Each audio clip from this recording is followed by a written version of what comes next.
We just spent 2 full days exploring one of the greatest wonders of the ancient world, the temples of Angkor, from jungle ruins wrapped in roots to towering pyramids built 1,000 years ago. Every stone tells the story of the mighty Khmer Empire. We ended with breathtaking sunrise at the Angkor Wat itself, the largest religious monument on our planet, and even checked out the buzzing nightlife on Pub Street in Siem Reap. So if you are planning a trip to Cambodia or just dreaming of visiting Angkor Wat, then stick around, because this is the adventure you will not want to miss.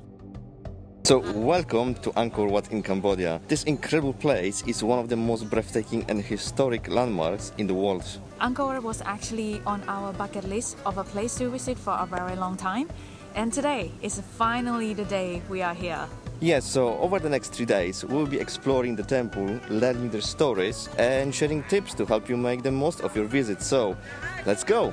From the moment you arrive to the entrance, you will know this is going to be something special. Angkor Wat slowly rises in the distance, and with every step you take, the excitement grows. First, you will walk across the famous Rainbow Bridge. It stretches across the huge moat like a path back in time. On both sides, you will see giant Naga statues, mythical serpent guardians that stand watch, and if you look closely, you will see every detail and every scale. Even after centuries, their detail remains so sharp, it feels as if they were carved yesterday. And once you cross over, you will pass through the outer walls. This long stone gallery was designed to represent the ocean around the sacred mountain. Inside, you will see golden robed statues of Buddha and their calm faces glowing softly against the dark stone. Step by step, it really feels like you are leaving the modern world behind and getting closer to the iconic towers ahead.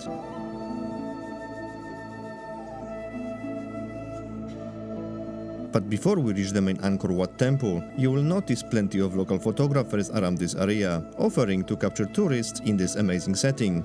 We highly recommend taking them up on it. We decided to hire a photographer for a very reasonable price and ended up with some fantastic shots just like this.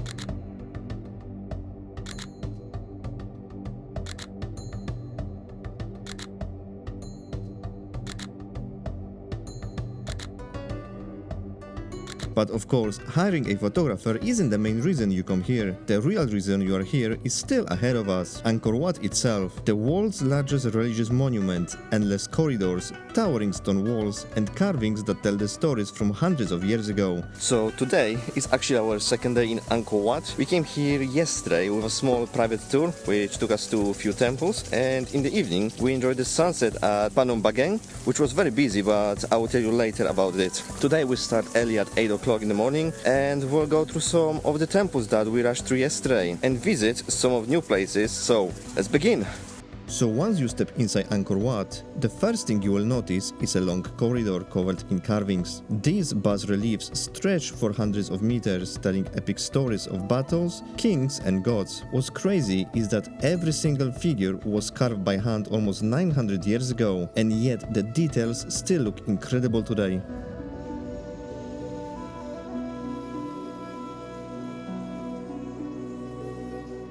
From there, you head upstairs into smaller chambers. Inside, you will find statues of ancient gods, some worn down by time, others dressed in golden robes by locals who still come here to pray. It feels a lot more personal in here, like stepping into private spaces made for devotion, and not just for show.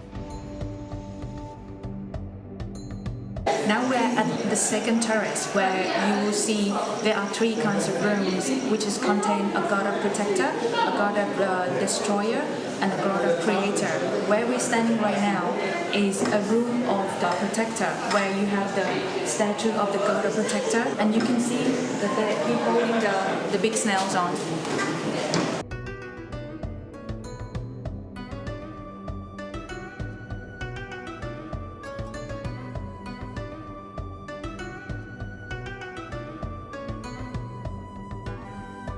So there are actually plenty of statues of Buddha in this place. Most of them have no head, and the reason behind it is that people who collect either Buddhas or heads, they just steal them like 100 years ago. Because sometimes the whole body is just too heavy, so instead of taking the whole Buddha, they only take the head off.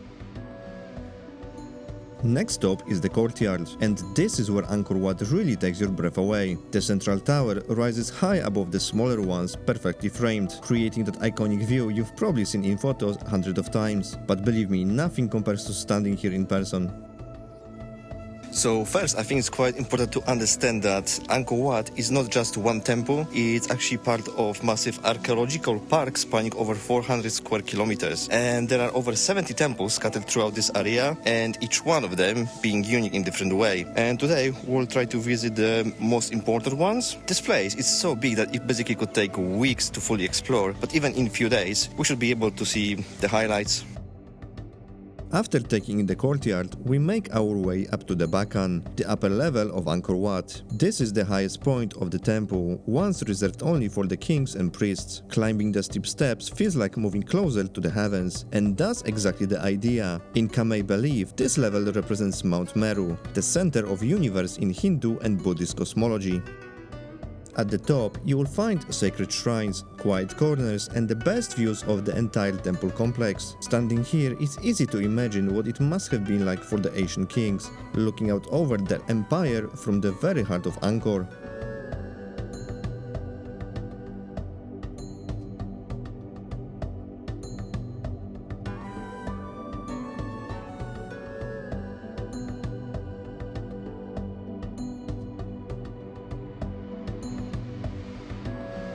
So going up and down from Bakan, it's not as sketchy as it looks like. Comparing to Baboon Temple, where we've been yesterday, this is nothing. And on the top, you have a nice square, where you can see the central tower from quite close distance, and also the other 4 remaining towers as well.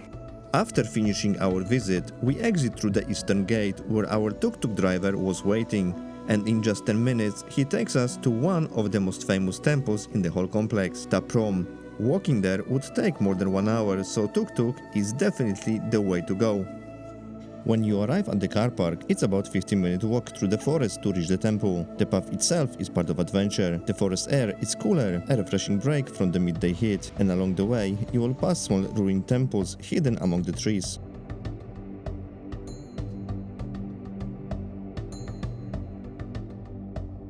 But nothing really prepares you for the first glimpse of Ta Prohm.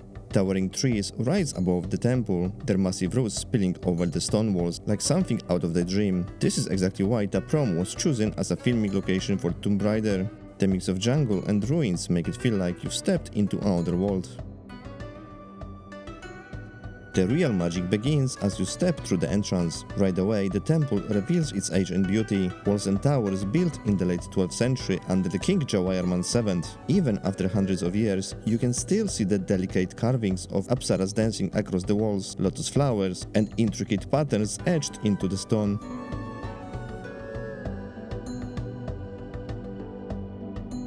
And then, of course, you come to the spot where everyone is waiting, the giant tree with roots cascading down the temple walls climbing towards the sky. This is the most photographed spot in Ta Prohm, and it's easy to see why. What makes it even more special is that this tree is believed to be the very first one that took root here, marking the beginning of nature reclaiming the temple.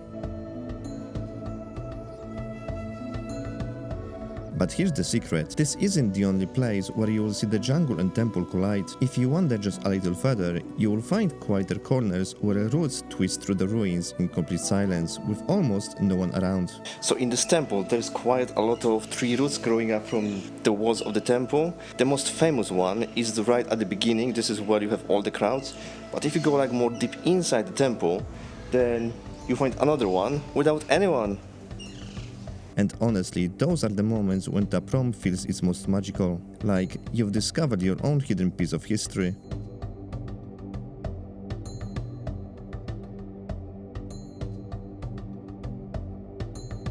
In some places, the trees have grown so massively and heavy, and over the time, the stones simply can't support their force. That's why today, you will see wooden and metal support carefully placed around the ruins, helping to keep the ancient structure standing while it's letting the trees remain part of this incredible scene. It's delicate balance between preservation and letting the nature continue its slow embrace of Ta Prohm.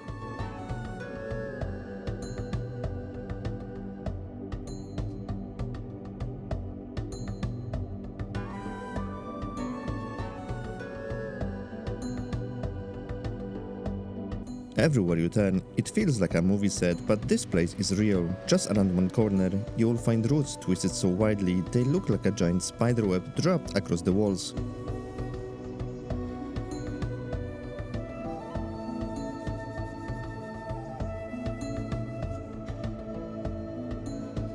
In another, a tree has grown so huge you can actually walk inside its base for a perfect photo. These scenes have been slowly forming for centuries as the forest wrapped itself around the temple, stone by stone.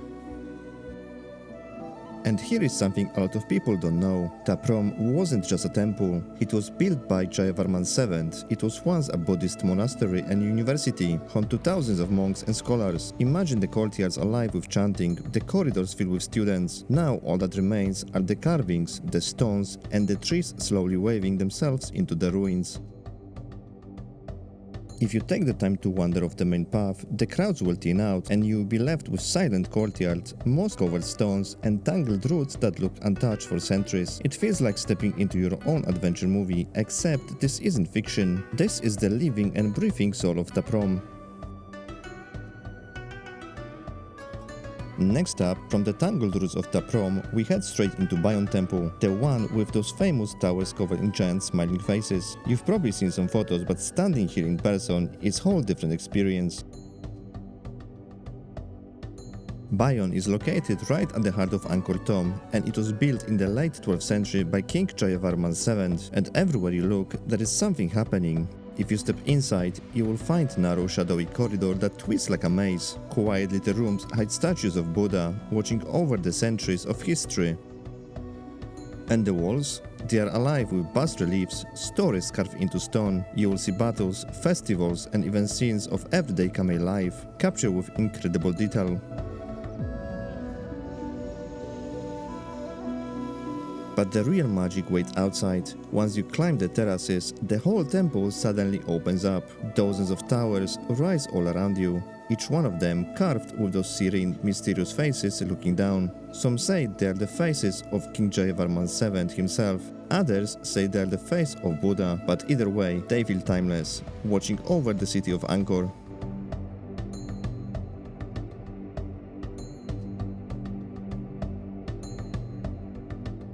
And that's what makes Bayon so unforgettable. It's not just a temple, it's like stepping straight into a living story. Every corner and every carving and every smiling face pulls you deeper into the mystery. Photos and videos don't even come close. You have to be here, walking those stones, to feel the energy of this place. Bayon isn't just a story, it's an adventure waiting for you to discover.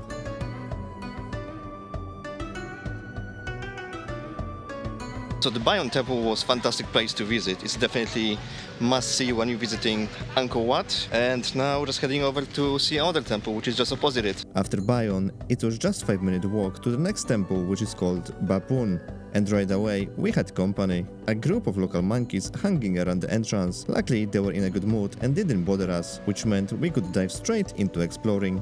We started by crossing the long stone bridge leading up to the main structure, and the whole scene felt almost cinematic. Ancient stones, jungle trees all around, and the towering pyramid pulling us closer with every step. Bapun Temple is massive. It's shaped like a giant stone pyramid.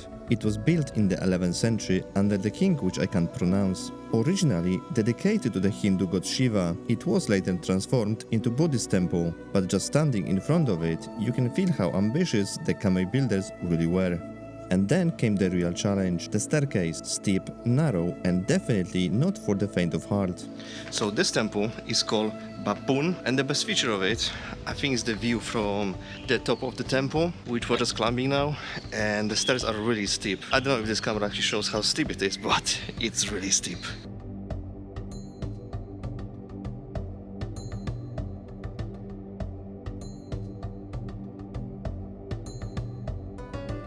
So, halfway gone, and another half to go. It's actually quite sketchy to go up here, but I think it's so worth it.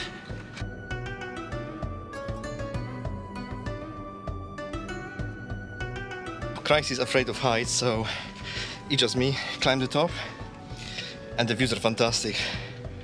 And because it's so hot and humid, it's quite difficult to climb.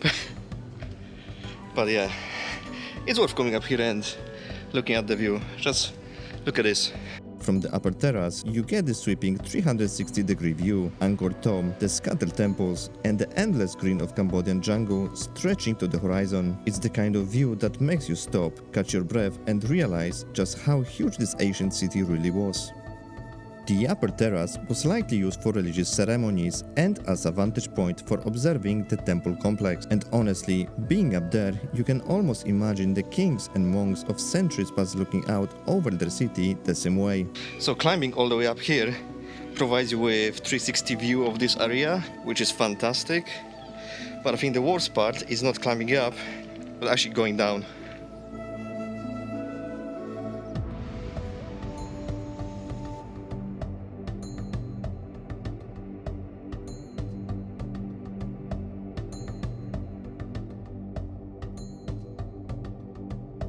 And on the other side of Babun Temple is the Elephant Temple, where you can see on the walls the carvings of elephants, and the details on that is just stunning.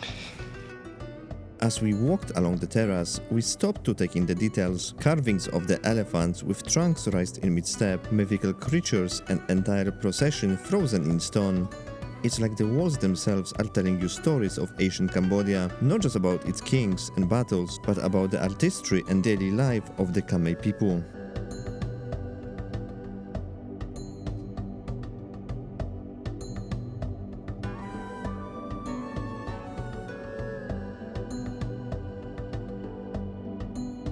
From there, we hopped back into our tuk-tuk and headed for our final stop of the day, Phnom Bagang. On the way, we passed through the Victory Gate, one of the most photographed entrances to Angkor Thom. With its towering stone faces and weathered arches, you can just picture enemies marching through here centuries ago. Today, it's a picture-perfect reminder of city's scale and power.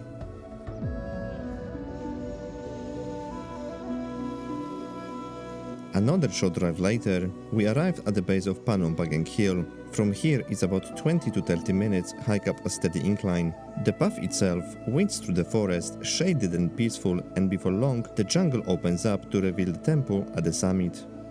This temple is very special. It was built way back in the late 9th century by King Yasovarman I, making it one of the oldest temples in Angkor. It's shaped like a pyramid and it represents Mount Meru, the sacred center of the universe in Hindu and Buddhist cosmology. This is where most of the people gather at the end of the day, waiting for the sunset, and honestly, it's the perfect finale. As the sky glows gold and pink over the temples and the jungle, you can't help but feel the magic of this place. But our adventure didn't end there. After the sunset, we made our way back to the town to explore the famous pub street. The whole area was alive, music drifting from open bars, neon lights glowing against old colonial buildings, and people from all over the world filling the streets. Walking through those buzzing streets with food in hand and a night full of energy, it was the perfect way to wrap our first day in Siem Reap. And the best part, tomorrow we get to do it all over again, back among the temples of Angkor. So all the previous temples that you have seen so far, they were only included into the small tour of Angkor Wat, but now we're starting the big trip, and this is the first temple of the big tour, which is Phra Rup, and I can already tell you that it looks stunning. Next, we made our way to the Phra Rup temple, and this one instantly stood out with its pyramid-like design, and its name means tell the body, and not to believe that it was used for cremation ceremonies. Walking around the warm red sandstones almost glows in the sunlight, and you will notice garden statues still standing watch over the terraces.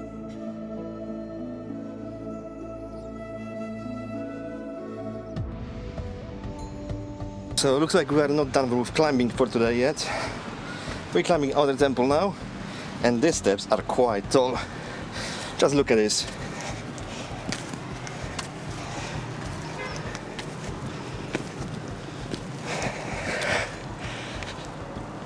Reach the top. And once you reach the top, the views stretch far across the surrounding plains, but it's compact enough to explore in about 20 minutes, but every detail from the carvings to the layout make it worth slowing down and just taking it all in.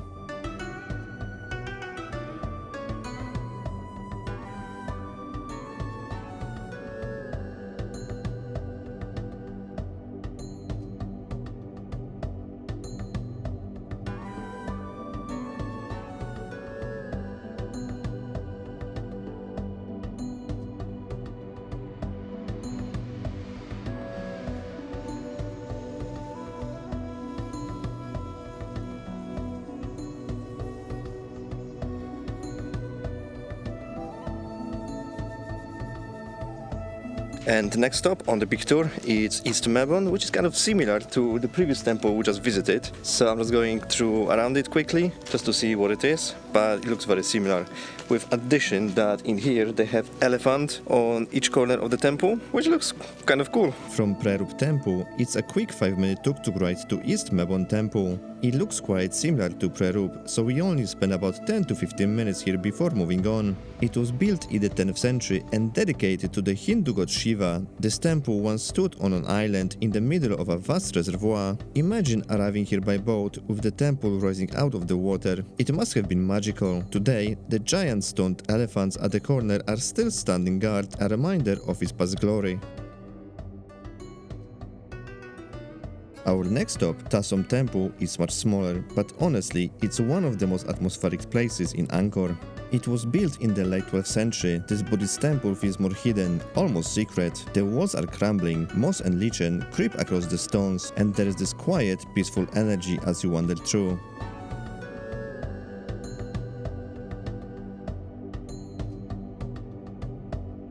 The highlight though is the eastern gate, once completely wrapped in the roots of giant tree. The roots had to be cut back to save the gate, but you can still see how once they embrace the stone, giving it that magical jungle takes over feel. Exploring here doesn't take long either, maybe 20 to 30 minutes, but it's this kind of place that makes you stop, breathe and just imagine what it looks like centuries ago when the nature and stone became one.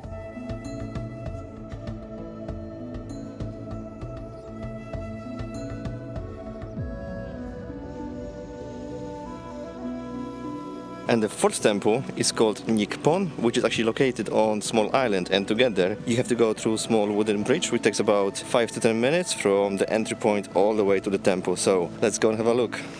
This isn't your typical Angkor temple, it's more of a spiritual retreat, set on a small island in the middle of reservoir built by King Jayavarman VII as a place of healing. This design is symbolic, 4 surrounding pools representing earth, fire, wind and water, with the central pond believed to restore balance and health if you bathed in it. Walking along the stone causeway to reach it, you were greeted by the reflections of the pond and the perfectly symmetrical layout. It almost feels meditative, just standing there. Smaller than the grand temples, yes, but its meaning and design make it unforgettable.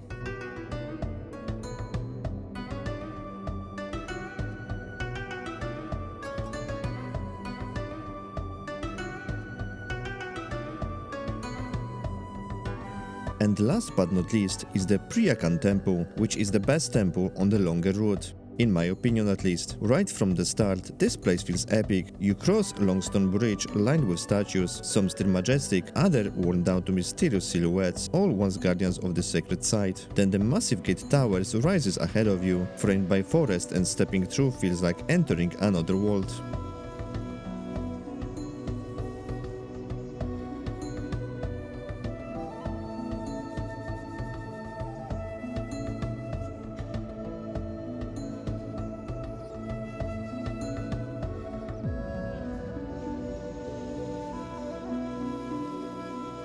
Inside, Priyakan unfolds like a labyrinth, long corridors lined with doorways that get smaller and smaller as you move deeper, hidden courtyards where light filters through the trees, and carvings tucked into every wall. You will see scenes of mythology, gods, warriors and daily life, like an ancient storybook carved into stone. So now we're on the other side of this temple, and if you wonder why the entrance is small, is because this entrance is for normal people, where the other entrance was for the king. So when normal people come to the temple, they have to bend for the king, and this is why the entrance is smaller than the other one. And then as you walk in, there'll be more doors, and they just gradually getting bigger, and this is already bigger. Priyakan temple was built in the 12th century by King Jayavarman VII as a Buddhist monastery, university and even smaller city for scholars and monks. The scale of this temple is massive, but what makes it truly special is the atmosphere. On the longer path, we barely saw anyone else. It felt almost like discovering a hidden kingdom frozen in time.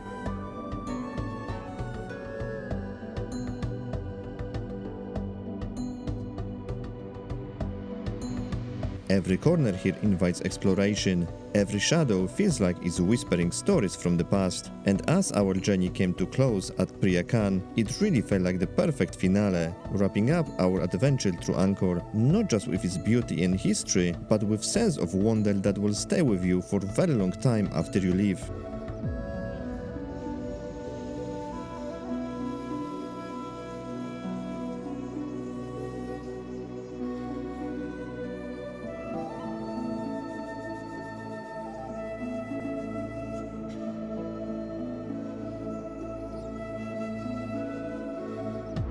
The last temple was definitely the highlight of the longer trip today, and it's a really fantastic place to visit. And if you visit Angkor Wat, I would recommend to do the longer trip if you have enough time. And with that, our trip in Cambodia comes to an end. So thank you very much for watching. We would highly appreciate your like. If you have any comments, then leave them down in the comment section below. And until the next time, bye for now.